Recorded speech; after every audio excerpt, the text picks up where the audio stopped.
I follow him to his practically private lab. He stares at me in silence with his best poker face. Well, I don't know how to start. I'm not good with people like you or the others. I can vouch for that. I just start at the beginning, if there's one. Why have you been stalking me? What? I wasn't stalking you. Then what is it? What the hell do you want from me? Do you have a crush, maybe? No, it's not that, I swear. It's okay.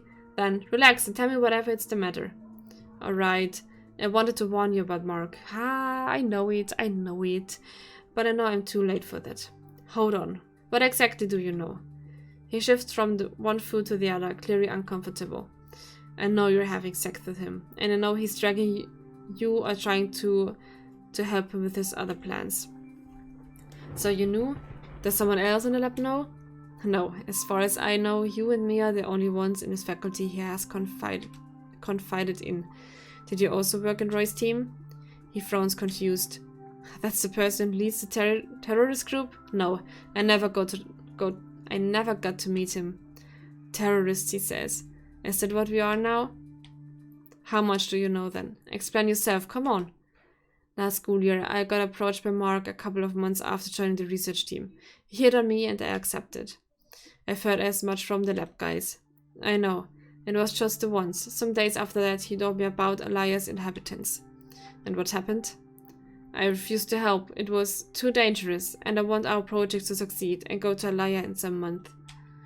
Don't get me wrong, I've been researching on how to help the Alliance situation since then, but I don't think Mark's methods are the right approach, especially now that I know him better.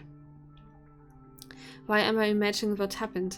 Beale confirms my suspicions with his next sentences. Somehow, the gossip about our relationship spread like wildfire, not only in the research lab, but among my teachers too. All of a sudden, everybody started to avoid me and treat me as if I had the plague. Even my teachers began to treat me differently. Cold, suddenly unavailable, when most of my teachers had been always treating me as their favorite pupil. I don't know exactly what he told everybody, but it didn't leave me in a good place at all. I'm sorry, Beale. I know it's unfair, and I can see him doing exactly that. I'm not in a good spot right now myself, and early warning would have been most appreciated. I'm sorry, I didn't want anything else to do with Mark or anybody else from the team. I sighed. I understand. It's not your fault. You have it bad enough. What are you going to do when the year's finished? I don't know. I'm reading my thesis in May, but I haven't the foggiest idea about if Mark is going to take me with him to Alaya or not. Probably not. And nobody's going to recommend me for another scholarship or an assistant teacher job. Oh no, Beale is really fucked. In our field of work, you can't get another paid job in a university. Once you finish your current one, you're out of the system. He can still write essays for international journals of his field, but cleaning his public image will be really difficult. I know, I was dumb, and now I must pay the price. Don't talk about being dumb to me, please. I'm in the same situation as you, but 10 times worse. I also know that. You do? He nods. I've been gathering information about Mark and his project for months. I know the kind of operations they are doing, and I know you're probably involved. Awesome. If you can think of a way out that doesn't end up with me being ostracized like you, please tell me. I don't. But if I were you, I wouldn't leave his group now. If he did this to me even before I got in too deep. I know. I still have Mark's threat hanging over my head as a Damocles sword, but there's no need to give Beale more compromising details. He doesn't need to know how far I've gotten. My face must be a picture of sorrow and self-hate, because even the unusually aloof Beale looks at me with pity and pats my shoulder. Hey, are you alright? Look, I don't know for sure if it will be a way out for you, but I'm trying to gather around evidence about Mark to go to the police. That won't do. He keeps everything well hidden and under passwords. I know, that's why I haven't advanced much, but we still have some months until the project is finished. It might be the only thing we can do. But if we go to the police, wouldn't that mean that I'll end up in jail too? Maybe I should just turn myself into the police. It would be the fair thing to do. A strong headache is starting to spread down my temples, and right now I feel completely helpless and depressed. Beale, thanks for trusting me. I need to mull over all this, but I will keep you in contact. Sure. I need to go back home before I collapse. I flop on my bed as soon as I walk in my apartment. I can't stop thinking about these words and about how the hell I'm going to get out of this situation. If I keep helping Mark and Roy's team, I might end in jail or worse. But if I refuse to stay in the team, Mark will destroy my career. What he's done to Beale is evil. Poor Beale. I don't know how he can cope with working in the lab every day, knowing what the others think about him. He doesn't deserve it. He's proven more than once that he's a brilliant scientist. But so have I, and I'm sure that will mean nothing if Mark goes against me. I can't see any way out, any option. I groan and turn in my bed. I'm so fucked. I don't know what to do. In the end, I groggily make a voice call in my bracelet. The recipient doesn't take the call, of course. Apart from everything else, it might be well past midnight right now, so a bit late for calls. So I leave a voice message once again. Paul, I fucked it up. I fucked everything up. I know you're mad with me, but I really need a friend right now. And I fall quickly asleep after he beeps signal at the end of the call.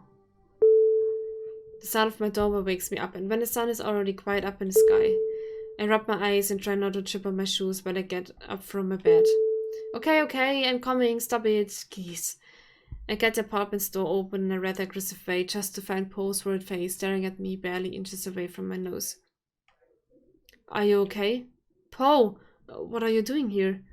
Instead of answering, he presses a button on his bracelet and my recording voice comes from it. I know you're mad with me, but I really need a friend right now. His features soften at seeing my confused face. You need a friend, so here I am. Although I'm happy to see you more or less in one piece, I was worried for a second, you know? Right, I was so tired last night that I barely remember calling Paul and leaving him that rather embarrassing message. But he's here now, and that's the important bit. Please, come in, let me make some coffee. Wow, that's a loud door. I've brought croissants. Really? You're a godsend, Paul.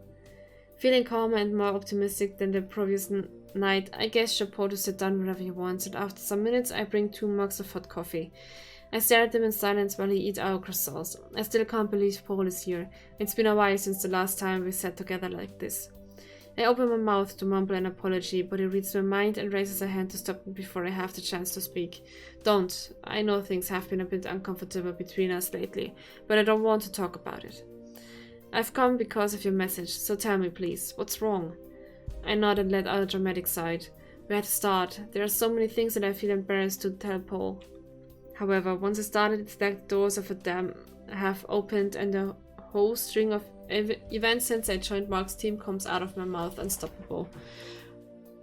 Paul sips his coffee and stares down the floor, nodding from time to time to let me know he's listening. When I finish, I'm terrified of his reaction. Will it be too much for him? Will he stand up and leave me? Still worse, will he call the police and turn me in? A cold sweat starting falling down my back once I end my story and the silent seconds tick by. Paul finally places his empty mug on my desk and smiles weakly at me.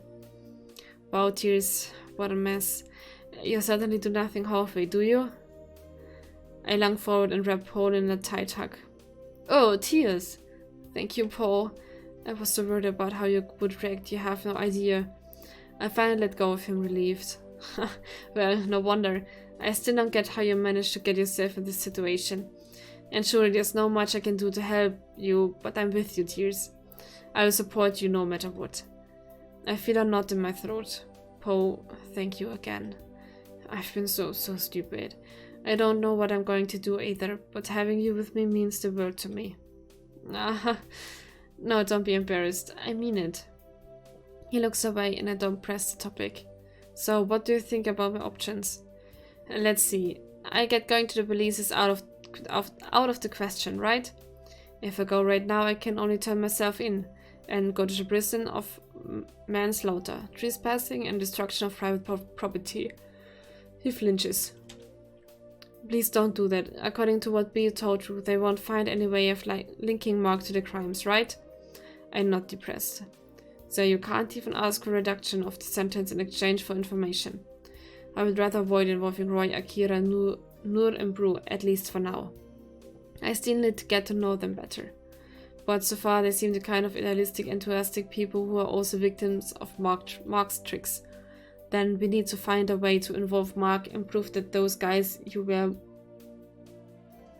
guys and you were mostly just victims. In a way, I'm still guilty and I'll have to face it when the time comes. Yes, but you're not to blame for the whole thing, and Bio said it was a global movement, not just a small terrorist cell. Don't call it that way. Sorry. Yes, but that's what it is. I'm also sorry to say that you have fallen for the oldest trick in the book in terrorist cells used to enroll people. What? I'm telling you, terrorist groups have been using this since forever. First they lure you with patriotic and sentimental arguments, but as soon as you commit your first illegal deed, they use it against you and threaten to sell you out to the police if you ever want to quit. So you keep doing more illegal stuff, bigger things, and each time until you are absolutely doomed. That part where they want to appease you and give you a treat is also basic stuff in these cases. Man, I feel so dumb now. He sighs and put a hand on my shoulder. Let's see how we can solve this, alright? As for now, I suggest you don't say anything to Mark. Let him believe everything is okay with you. But since Beale has been investigating on his own for some time, he might help you to find evidence about Mark's hidden intentions. We can work with that. I'm not relieved. It's not much, but at least it's something. I'll try to get some information from Roy too. I won't tell him anything for now either, but he's the closest one to Mark. Be careful with him. From what you've told me, he can be a dangerous man. Indeed, he could blow my head up with that biomechanical arm of his. Wow, I almost want to meet him. I smiled back at him. I don't know how this is going to end, but telling you everything makes me feel more confident and strong. I'm sorry to relieve that you haven't yelled at me or insist. Going to the police. Sorry, I have to Sean.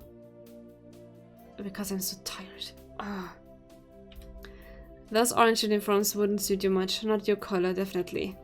I want to ask him about his problems, about what is giving him hard times lately, but I hesitate for a moment. As if I'm reading my mind, Paul gets serious again and stands up. I better leave now, but please keep me updated, especially if I manage to get any information from Roy or the others. I nod. Does it mean he will answer my message from now on? It seems so. Of course, I'll try to have lunch with Lila and you now and then too. I hope he takes it as a request to go back to normality. He makes a long pause before nodding, so he's not very convinced yet. Okay, I get he doesn't want to talk about it right now, but I must stick the truth out of him. I can't stand not knowing what's bothering Poe, and the fact that our relationship has grown cold and distant. I need my best friend back, and not only when I have a problem, but always. See you around. Be careful, alright? Don't take risks when you are with the team. I will do my best. Well, things are far from ideal or solved, but I'm glad he came. Whatever's happening with him, Poe still cares for me. All reliable, good-hearted Paul. Come Monday, we are already on our Christmas break, but of course not having lessons won't stop us from coming to the lab. After a few hours of work bent over my computer, I stopped to stretch my arms above my head. I'm starting to be tired and hungry. Did I miss lunchtime again? Well, time for a snack then. I can stretch my legs too and kill 2 birds with 1 stone. Grim, mate, but want to go to the vending machine with me or even to the cafeteria? We could take a break. Sorry, but I'm busy at the moment. Oh, what a pity. What about you, Ren? He raises his eyes from his computer for a moment, looks at me, and then goes back to work without a single word. I'm shocked. What's with that reaction? Before I can ask her, Story turns to look at me from a desk in the corner and says, I'm busy too, sorry. Okay, don't worry.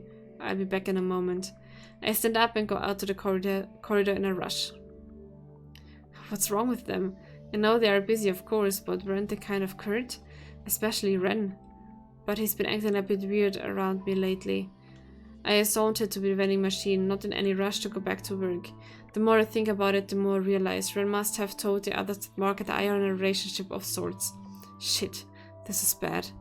I mean, I was aware of how Ren thinks about this issue, but Quim and Zoe too? With these depressing thoughts, I decided to go and eat my sandwich at Bio's lab instead. I wanted to talk to him anyway. Hi, do you mind if I eat here? I was just passing by, coming back from the vending machine. He hums. I interpret that as his permission. But where's my coffee? I blink. Pardon? He sighs and patronizing at me. Whenever you come to see me, you always bring coffee. Oh, I don't know what to say. I can share my Coke with you if you want. I reached toward him with my can of Coke. It's okay, I was only messing with you. Whoa, what? Was he actually joking? I didn't know he was physically able to do that. I'm not even used to seeing him smile. Did I not to leave breadcrumbs? Thought, sit wherever you want. Oh, I should have guessed his smiles were rare. Next time I'll make sure to take a picture of him. I sit on a stool and look around while I gulp down my sandwich and my Coke. Bill goes back to his computer at once and pays me no attention.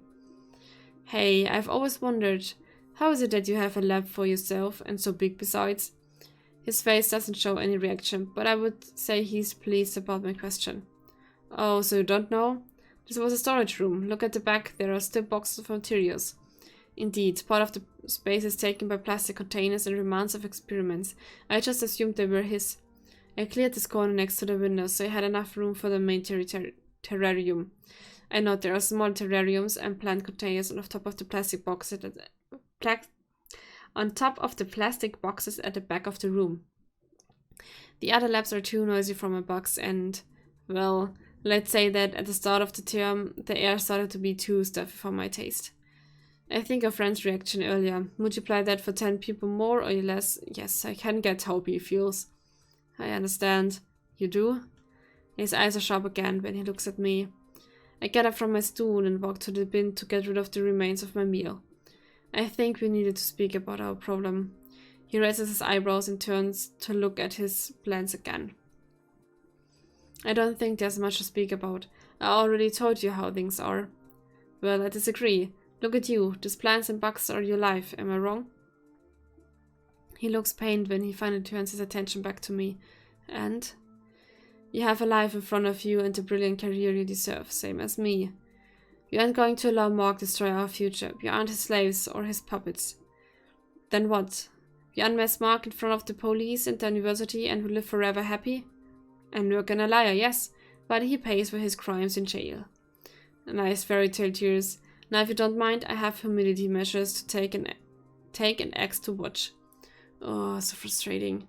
I was talking seriously. We can do it, Bio. I already told you, I've tried for months and got nothing. Nothing against them and nothing about the Alliance. Everything is fucking secret and I can't find any evidence or any witnesses. If you go to the police, you'll be the one who will end up in jail. And if I go, not only won't they believe me, but my public image will be still more damaged. The jilted lover who tries to frame a public figure in a fit of jealousy. I would rather keep it a bit of dignity and avoid further humiliation, thank you. I'm rather speechless. Bio, I know that, but we must try anyway. Do you want to play the jilted lover your whole life, or what? Of course not, but... Look, I'll try to get all the information I can out of Roy and the rest of the team. He's very discreet, but I'm sure Roy knows about Mark's plans in advance. Not only the ones in our town, but in other places too. Is that guy the one who plans the operations here, or is it Mark who does it? I think Mark gives the general idea and Roy is the one who concretes it and plans the details. He sighs and shakes his head. The only thing I think we'd be able to do is dismantle our town's group. But you said you don't want to bring trouble to them. I lick my dry lips uneasy. Not until I'm sure they deserve to go to prison so far. No, I would rather avoid it. But that means we can use them to extract informations. Between that and whatever we can find in Mark's computer, it should be enough to frame Mark for good. I suppose we can try, although to be honest, I won't get my hopes too high. You're sure you're such a mood killer? Relax. Does Mark always say that the two of us are so clever and brilliant? In that case, you'll be able to do it. If you say so. I wouldn't trust much in Mark's sweet talk, though. What? Hey, I'll show you at least I am a genius. You will see. He chuckles lightly and shakes his head again, mocking me. We haven't had a mission in more than a week, so it should be soon now. I'll contact you with whatever information I can get, okay? He nods in agreement. I'll be waiting, but please, be careful. Don't mess with those guys. Oh, are you worried for me? I swear the teasing was totally involuntary, but his answer is just rolling his eyes and turning towards his terrarium again. See you, Tears. I guess my lunchtime is over.